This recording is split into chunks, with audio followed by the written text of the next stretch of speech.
যারা ফাদাররা আছেন, সিস্টাররা এখানে আছেন এবং আমার সাংবাদিক বন্ধুরা, সবাইকে এই বড়দিন উপলক্ষে,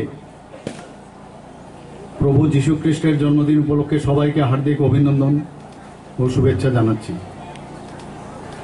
সারা পৃথিবীতে আজকের দিনটি সাড়ম্বরে উদযাপন হচ্ছে এবং আজকের দিনেও প্রভু যীশুর যে শান্তির বার্তা সেটা কিন্তু আজকেও প্রাসঙ্গিক। আমরা মাঝে মাঝে যে সমস্যার সৃষ্টি হয়, এখানে ফাদার এই এলাকার কিছু একটা ইঙ্গিত বা ওনার যে সমস্যা মাঝে মাঝে হয় সেই কথাটা বললেন।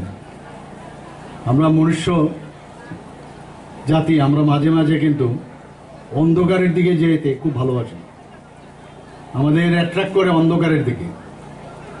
আলোতে থাকতে অনেক সময় আমাদের ভালো লাগে না। তো তার জন্যে আজকের এই যে আমাদের যীশু খ্রিস্টের যে বাণী, সেটা কিন্তু খুবই প্রাসঙ্গিক, যে আমরা মানুষের জন্য কথা বলবো, মানুষের শান্তির কথা বলবো। শান্তি ছাড়া কোনো অবস্থায় কিছু হবে না, কোনো ডেভেলপমেন্ট